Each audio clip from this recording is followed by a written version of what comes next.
SwayamPrabha. Digital India. Educated India.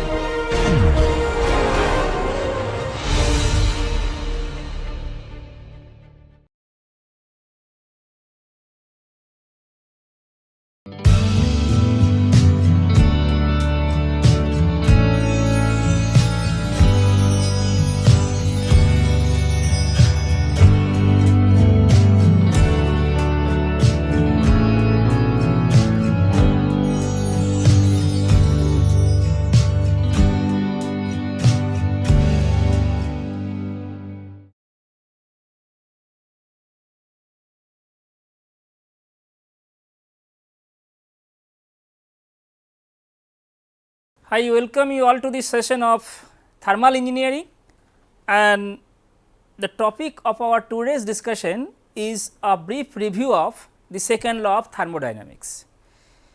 You know, in the last class we have briefly touched upon this aspect, and we have discussed that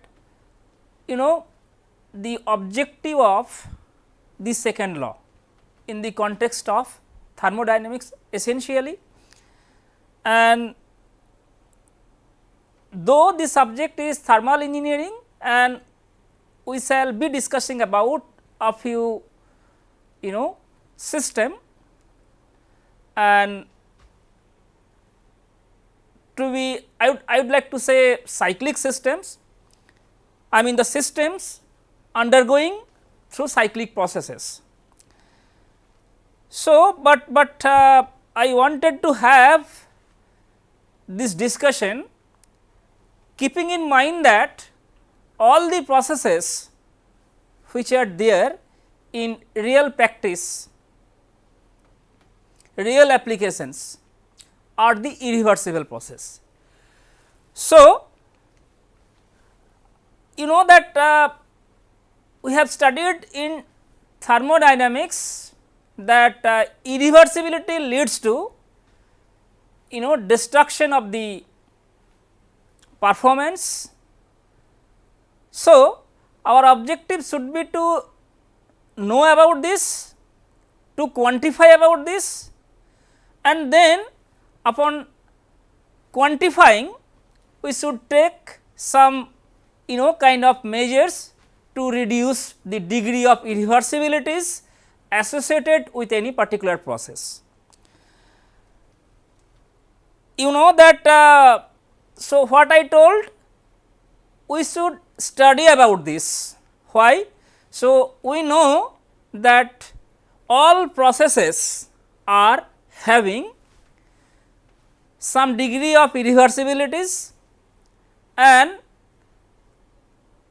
knowing fully that some degree of irreversibility is there or some irreversibilities are there, can't we try to study that what is the degree of irreversibility present in the process? In other way, can't we tell to what extent a real process is deviating from the reversible process? And if we really know that this particular real process is deviating from this reversible process, and this is the extent of deviation, if we can quantify, that would be good for the system.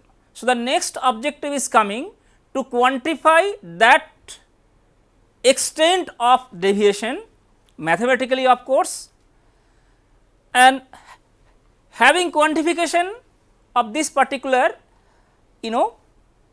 term, we can definitely take some preventive measures, as I told you, essentially to increase the performance or efficiency of the systems. So, second law of thermodynamics is important in this context. Second law of thermodynamics provides us a mean of quantifying the degree of irreversibility present in any process. So, before going to discuss about that part, of course, not in a greater detail, but I would like to briefly touch upon that. Let us recall two important statements that we have studied in the context of second law. What are those? First is Kelvin-Planck statement that you have studied. What is this statement? We have studied that it would be very difficult to have a device that will operate in a cycle and will produce no effect other than raising a weight while exchanging heat with a single thermal temperature reservoir. So, let me tell you again, never try to memorize, rather try to understand what this statement talks about and then try to describe it using your own sentence. So, if I try to write it, let me allow to write it. So,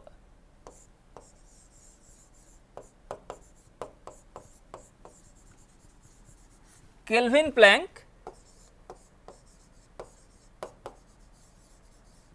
statement. So, Kelvin-Planck statement I am writing, it is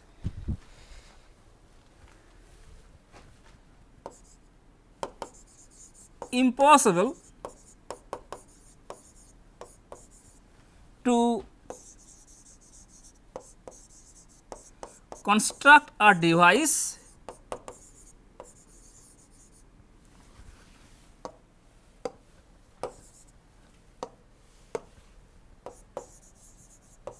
that will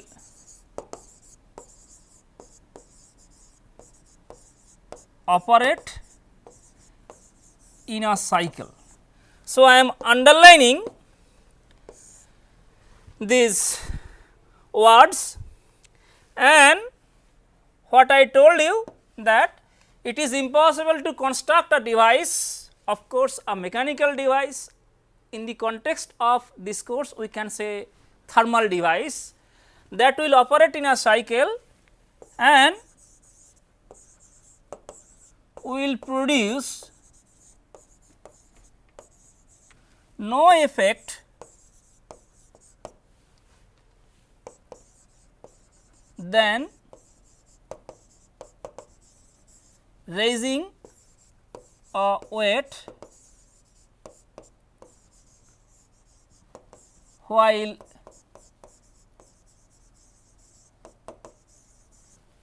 exchanging heat with single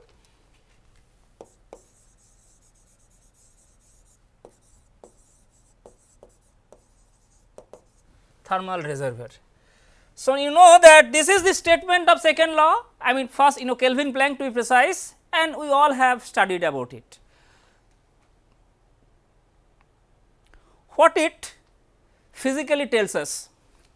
It is telling that it would be very difficult to construct a device that will operate in a cycle. I mean, if we do not include these words, then perhaps it would be possible. So, if you would like to have the cyclic process, cyclic operation, then it would be very difficult to construct a device which will produce no effect than raising a weight while exchanging heat with single temperature thermal reservoir. So, you try to understand that I should write other than raising a weight while exchanging heat with single temperature thermal reservoir. So, if we try to draw schematically one device. So, basically these two statements for second law statements of second law, two statements of second law are used in the context of either heat engine or heat pump or refrigerator. So, if it is a device which is operating in a cyclic process and while exchanging heat with single temperature thermal reservoir, say it is temperature is T H and this is T L. So, thermal reservoirs are very large. So, we can maintain the constant temperature T H, and upon receiving heat Q H, if we say W net. So, that means when it is telling something about raising a weight, so it has to do some work, and that is what you have studied in thermodynamics. So, while exchanging heat with single temperature thermal reservoir and exchanging weight will not be possible in a cyclic manner. So, that means upon receiving QH heat from this temperature reservoir, if you would like to get W net, it will not be possible. So, that means some amount of heat must be rejected by this device to another reservoir. So, this QL will be there. You know that we have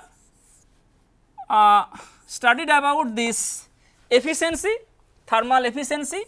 So, 1 minus QL divided by QH, right.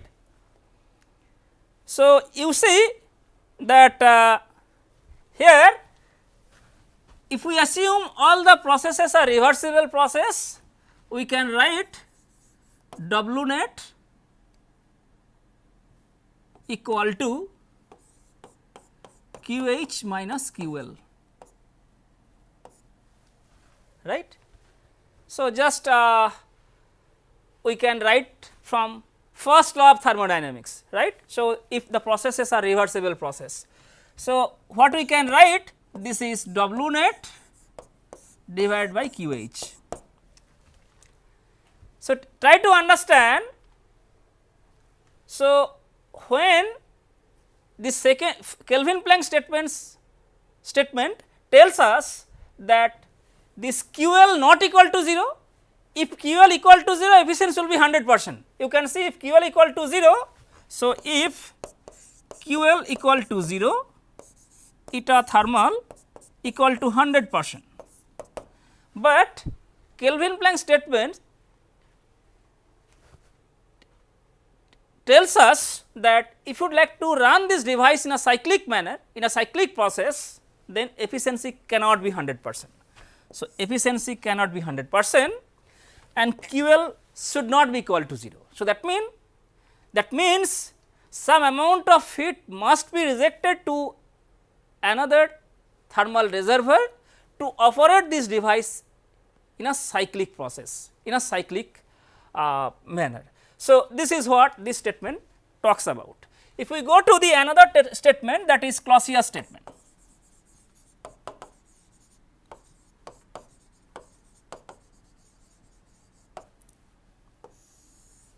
It is impossible to construct a device that will operate in a cycle and produce no effect other than effective transport of heat or effective transfer of heat from low temperature thermal reservoir to high temperature thermal reservoir. So, let me write it. It is impossible to construct a device that will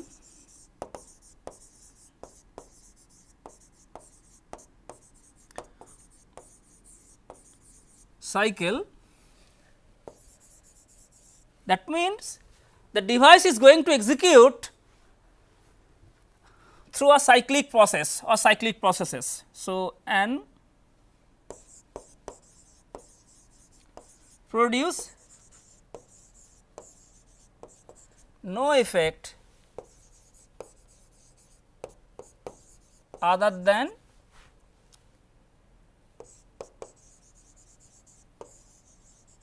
transfer of heat from low temperature reservoir to high temperature thermal reservoir. Low temperature thermal reservoir to high temperature thermal reservoir. So, I am writing thermal. I would like to use one word, that is effective, effective transfer of heat. So, again this statement is again important in the, rather I would say this statement is used to cover heat pump or refrigerator. Okay. You know that if we again draw a device, and if we assume this is low temperature thermal reservoir and this is high temperature thermal reservoir, and this is drawing heat from this low temperature reservoir and supplying heat to the high temperature reservoir. So, the effective transfer of heat using this device won't be possible in a cyclic, I mean if you would like to run this device in a cyclic manner. So, essentially what we can tell you that, you know, as if you would like to transport heat from this reservoir to that reservoir, right, this is very important, and this transport of heat as if is mediated by this device, and it is not possible if the device is running in a cyclic manner. So, if you would like to have it, we must have work input to the device. So, basically by supplying work into this device, so this arrangement is such that it is now transferring heat from this low temperature thermal reservoir to high temperature thermal reservoir. Let me tell you, it is next to impossible to transport, you know, to transfer heat from low to high temperature thermal reservoir. So, that means this special arrangement, let me tell you, here we are having, you know, surface boundary, you know, that is, you know, surface, and at these two surfaces here temperature is QL minus delta L, and here temperature is QH plus delta H. So, the temperature at this surface must be greater than, sorry, it should be temperature, it should be temperature, temperature delta H, and this is T. So, the temperature at the surface must be higher than TH, and temperature at the surface must be lower than temperature TL, and it is because of this arrangement it would be possible to transfer heat continuously from this low temperature reservoir to the high temperature reservoir. So, if you would like to have it, we need to have this special arrangement, and as if, you know, this arrangement, you know, is, so basically the transport of heat, that is from lower reservoir to higher reservoir, is mediated by this arrangement, and to run this device we need to supply continuously energy by work, and W in will be there.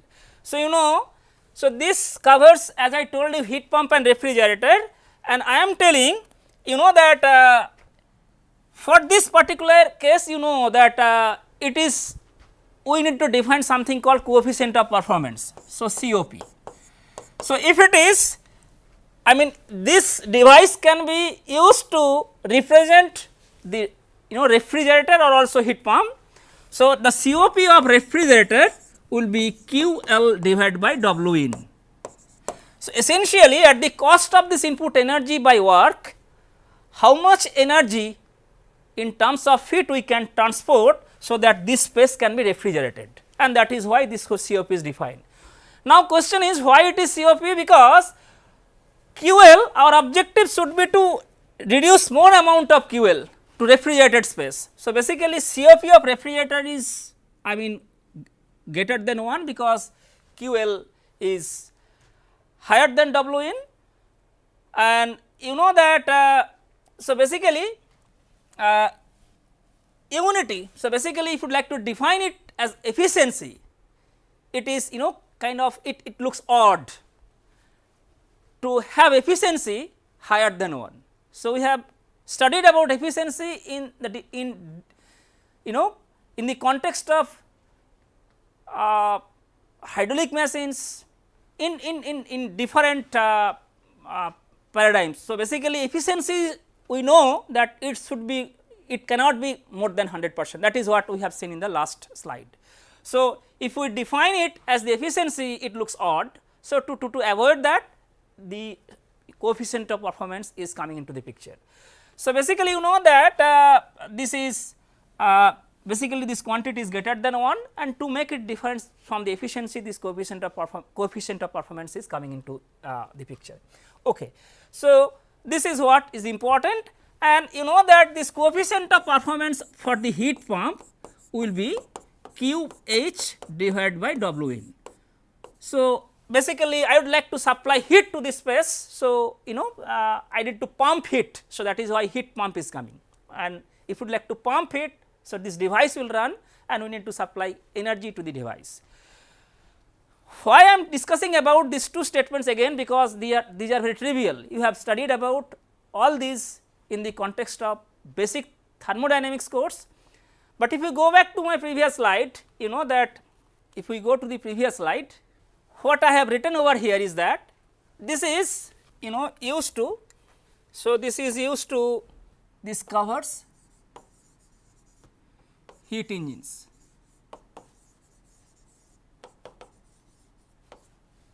Now, why I am telling it, because very soon we shall start discussing about the steam power cycle, and if you would like to get continuous supply of electricity from the power plant, so that means it is a continuous process.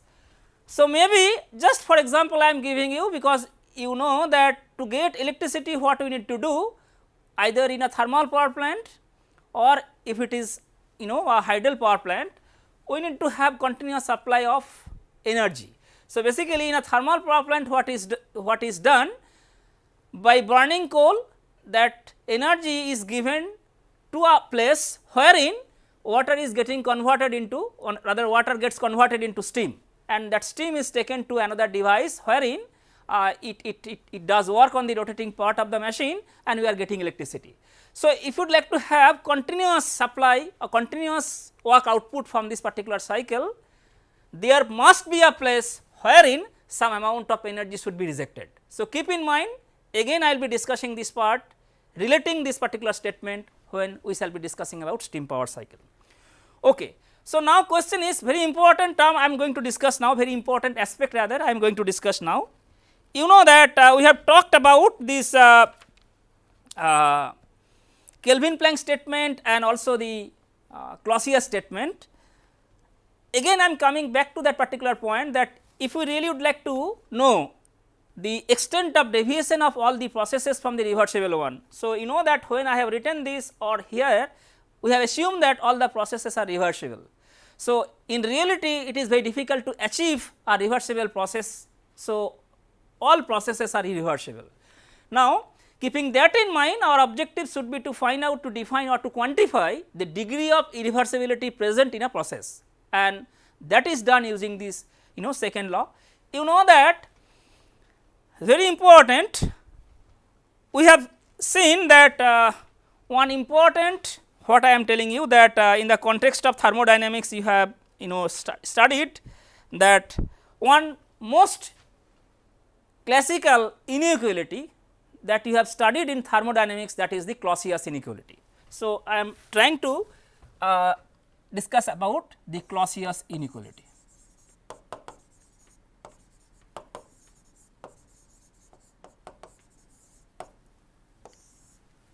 So, what is this? So, this is one of the most classical inequalities which is studied in thermodynamics. So, this is del cube by T cyclic integral that is less than equal to 0, right. So, this is what we have studied. So, now we have discussed about heat pump or heat engine. Now, if it is all the processes are reversible, so basically this delta cube by T for the reversible processes it equal to 0, that can be established through some mathematical analysis. I am not going to do it because that is available in textbook, and this quantity delta cube by T for the irreversible process is less than equal to 0, no matter whether the process is there in the context of operation of heat pump or refrigerator or heat engine. So, that is why delta cube by T, if it is, if you would like to, if we calculate it for the reversible processes, the processes are getting executed following the reversible path, then it is equal to 0, while delta cube by T, this quantity for irreversible processes is always less than equal to 0, no matter whether the process is getting executed in heat pump or refrigerator or heat engine. So, we can get a clue from this that perhaps this delta cube by T, so this is valid for heat engines, for processes in heat engines, heat pumps and refrigerators.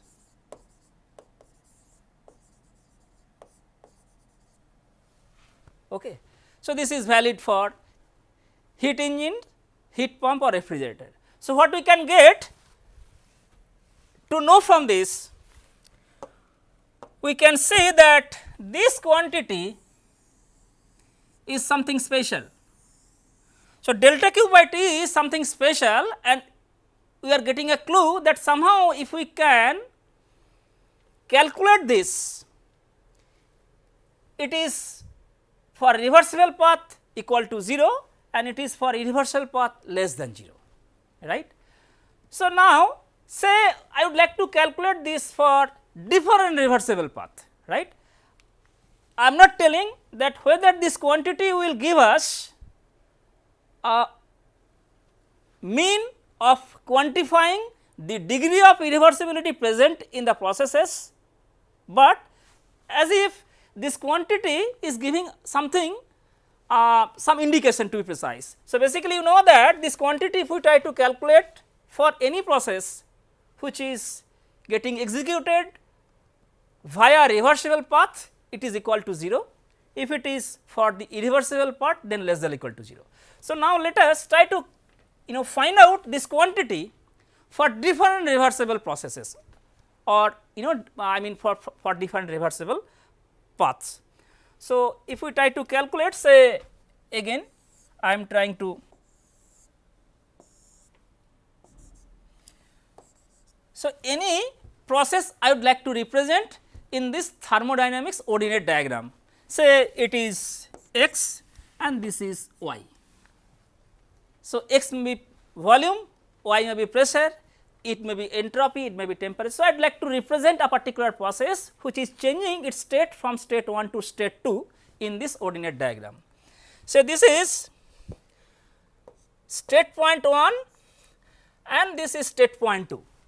So, what we are trying to do? We are trying to calculate this particular quantity del cube by T for different reversible paths. So, say one path is like this. So, basically this is 2 and this is path A and this is cyclic process because you know that this is cyclic integral del cube by t. So, this is as I told you this is an inequality. So, basically the system is coming back to its original position via path B. So,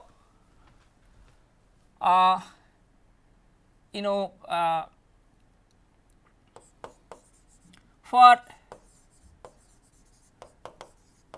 reversible paths A plus B, we can write 1A to 2A del cube by T plus 2B to 1B del cube by T equal to 0. So, it is equal to 0, cyclic integral del cube by T equal to 0. Now, a system is undergoing a cyclic process and by virtue of this process it changes or rather it changes state from 1 to 2 and it is again coming back to original state. So, that is a cyclic process. So, this is now what we can write? We can write for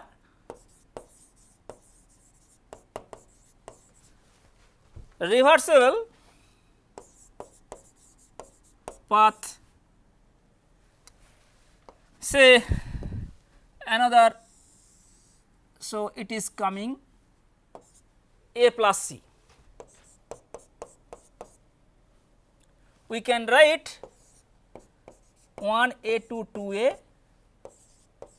del cube by T plus 2C to 1C del cube by T equal to 0.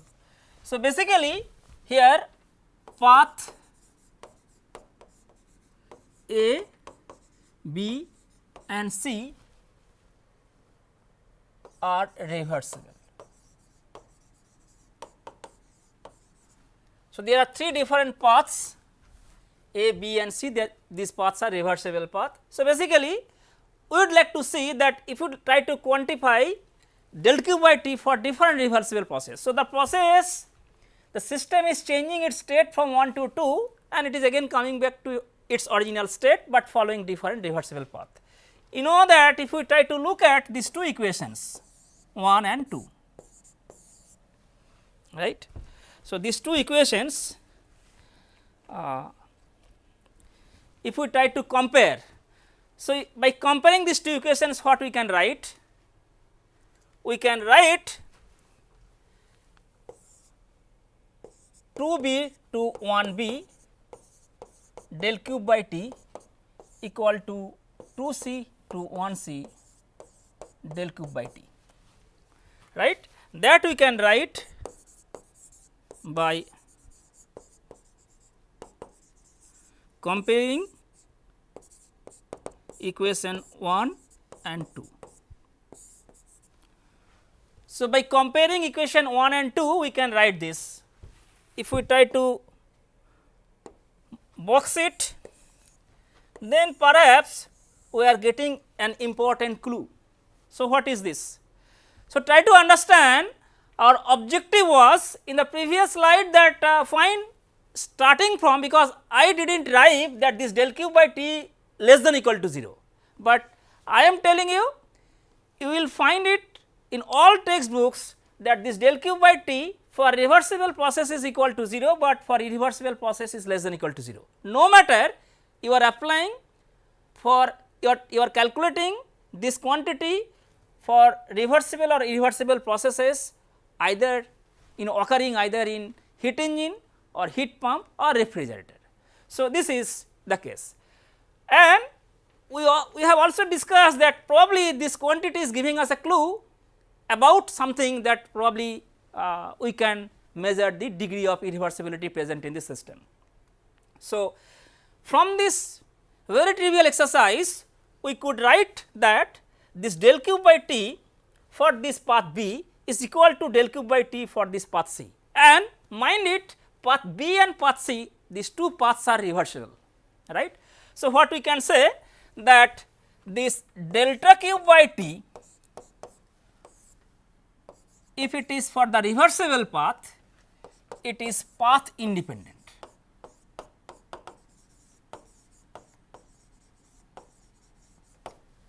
right. So, del cube by T for if we try to calculate only for the reversible processes or the processes getting executed via reversible paths, then we can write that del cube by T reversible is path independent.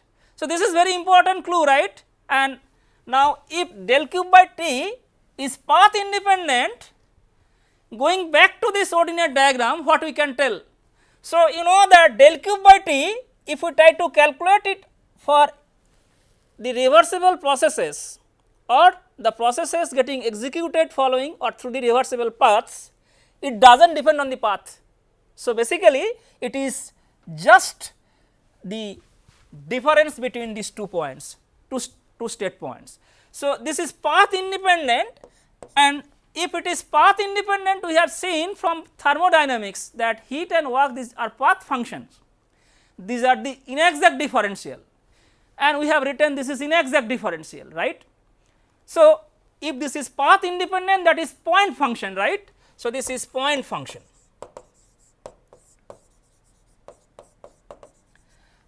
and that is the property of the system.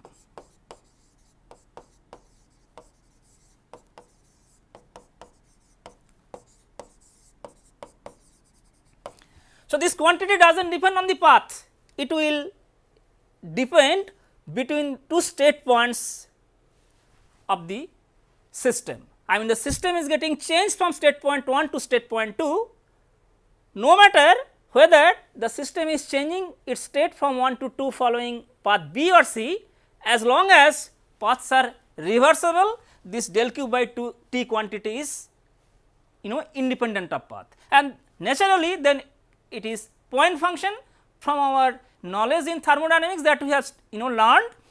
If it is point function, so it is a property of the system. If it is a property of the system, I can or we can write it in the form of exact differential. So, this is d something s, and this is basically s. So, this is called the entropy of the system. So, basically you know that starting from the Clausius inequality, we could observe that that del q by T for reversible path is independent of the path, and this is nothing but this is the point function, and that is the property of the system, and we could write in this form. If it is the property of a system, we can write it in this exact differential form.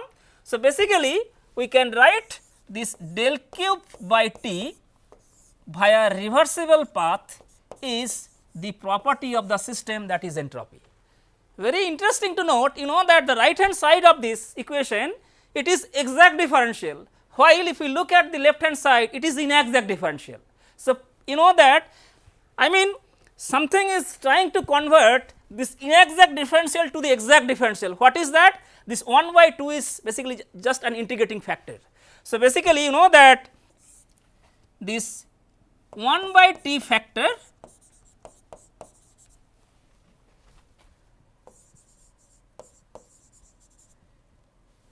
converts an inexact differential to the exact differential.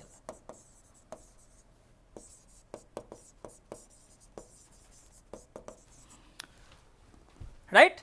So, that is very important that we could arrive here that del q by T via reversible path. So, if we take several processes and if we can ensure that the processes are reversible process, then if we measure del q for the reversible process and if we try to calculate del q by T via the reversible path or over the reversible path, that is we have to integrate it, and then we will be getting this new property that is called entropy ds. So, this is very important, that this del cube by T via reversible path, it is ds. So, this is entropy. Another important thing that I would like to discuss, maybe we shall slowly come to the next part of this course. So, you know that this property is written in the differential form. So, entropy, I mean this equation does not talk about what entropy is physically. So, it does not talk about what is entropy itself physically, rather it gives us a clue about the change in entropy. So, let me tell you again, from this equation we are getting that there exists a property that is entropy, but this equation does not provide any mean to calculate the entropy. It does not provide the absolute sense of entropy in a quantitative manner, but it talks about the change in entropy, that is ds, differential form. So, this is very important. Now, if we consider say one process, say x y, and the state point changes from 1 to 2.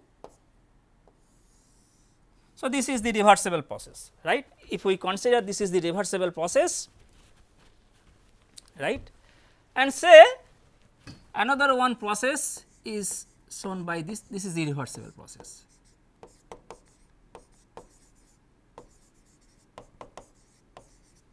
And this is reversible. The irreversible processes are shown by this dotted line. So, for the reversible process what we need to do? We need to calculate del cube and then we need to integrate del cube by t over the reversible path, right. So, if we try to calculate it and then we will be getting. So, basically we need to integrate it. So, because this equation does not provide the absolute sense of entropy in a quantitative manner, rather it talks about the change in entropy. So, basically what we can do, I mean if we can say process 1 to 2. So, basically if we integrate, if it is a reversible path, so this is reversible path. So, we can calculate del cube for the reversible process. If we integrate this quantity for this reversible path, then we can write S2 minus S1, that is nothing but ds, right. So, you know that this is very important. So, this S2 minus S1, that is delta cube by t via reversible path, right. I mean it changes from state point 1 to state point 2. Okay. So, this is very important. Now, from this expression what we can tell that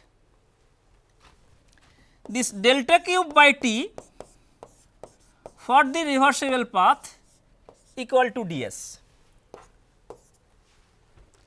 So, I have written here, that is delta cube for the reversible path or process is TDS, right. So, this is the equation that we are getting from the second law of thermodynamics. Again I am telling, I am not going to discuss in detail about several issues related to this, but just to recapitulate whatever we have learned from basic thermodynamics course, and I would like to discuss only those part which will be useful to understand the remaining content of this course. So, del cube for reversible process is TDS, right. So, this is what we are getting from the second law of thermodynamics. So, this is from second law of thermodynamics.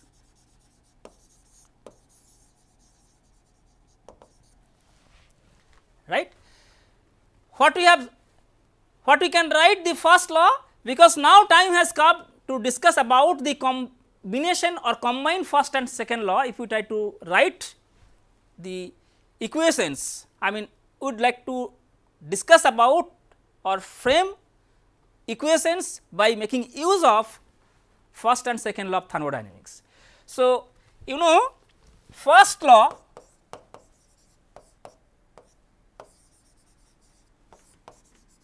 for a control mass system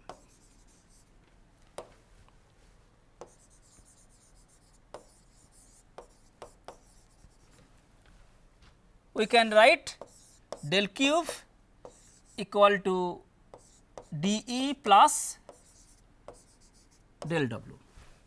So, this is first law of thermodynamics. So, this is what we can write from second law of thermodynamics, and we are writing this from first law because we have already discussed about this. Now, if we consider that changes in kinetic energy and potential energy are neglected,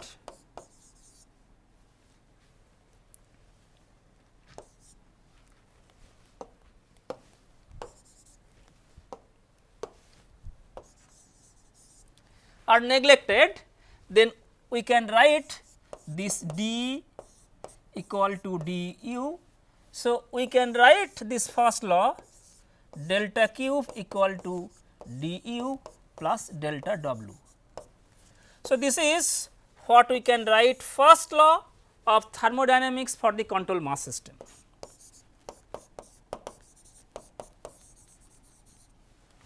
Right. So, now this delta q reversible, that is TdS, and this is what we can write del q is equal to du plus PdV.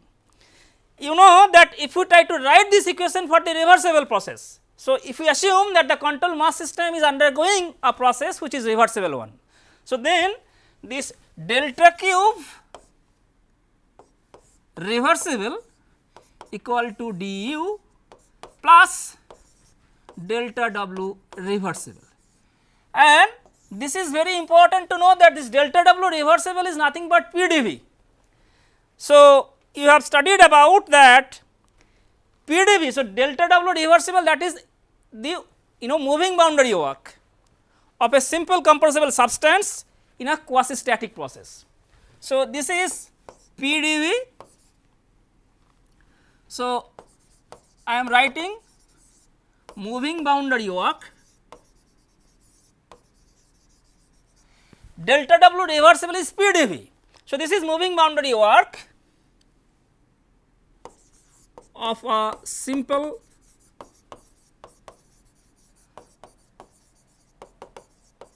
compressible substance in quasi static process.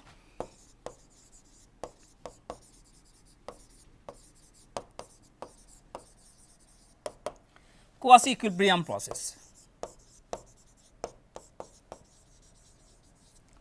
right. All quasi equilibrium processes, so basically simple compressible substance, that means we are neglecting. So, if the processes, if the system is getting changed from, rather changing its state from state 1 to state 2, and it is because of this change in states, if the work done is PdV, that means if it is simple compressible substance only, then we can write this is PdV work, and moving boundary work we are excluding the other effects like electrical effect, magnetic effect. So, this is PdV work.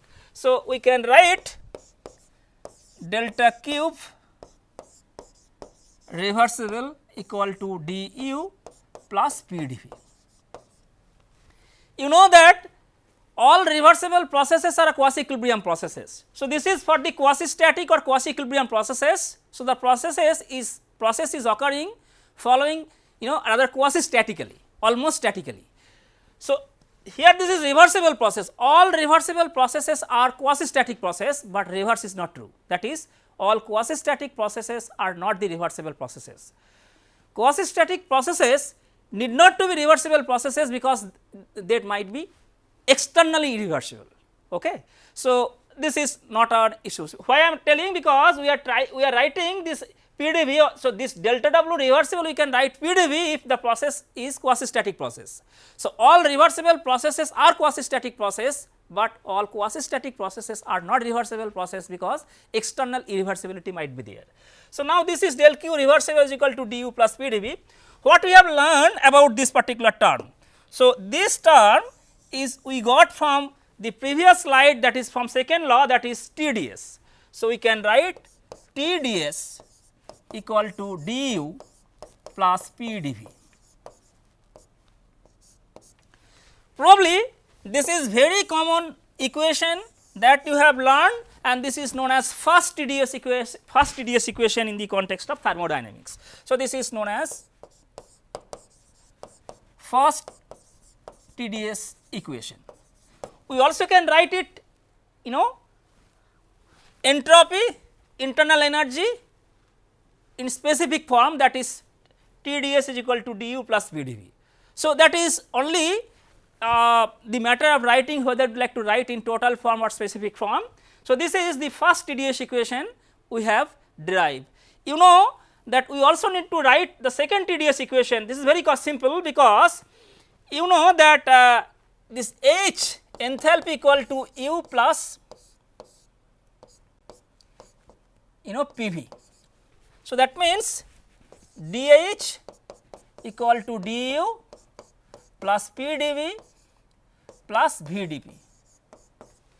So, if we try to replace du using, if we take du equal to dH minus these quantities, so we can write TdS equal to dH minus this PdV, and minus PdV will get cancelled. So, basically minus VdP. So, this is known as second TDS equation. So, this is second TDS equation. So, basically we are using this property relationship to get the second TDS equation. So, you know that if you would like to summarize, this TDS is equal to dH plus PdV or du plus PdV or dH minus VdP. So, these two equations are obtained from the combination of first and second law, and these two equations, the first TDS equation is valid for every processes, but conceptually it is very important to note that before applying this equation for any processes, we need to integrate it over the reversible path, and then only the result of integration can be applied to any processes. So, this is the conceptual part. This equation is valid or applicable to any processes, but the conceptual thing is that we need to integrate this equation for the integrate this equation over the reversible path, and then the results of integration can be applied to any processes. So, to summarize today's class, starting from this brief description of the second law of thermodynamics, we could arrive at an equation, and that equation defining a new property, that is entropy, that is the property or point function of the system. And using that particular equation and invoking the first law of thermodynamics for the control mass system, we could establish these two important property relations, and these two important relations will be useful to several processes that we shall discuss in the several modules of this course. So, with this I stop here today, and from the next class onward we shall try to discuss about several processes from these two equations, by applying these two equations, and also by calling our conceptual understanding whatever we have learned from the first and second laws of thermodynamics. With this I stop here today. Thank you.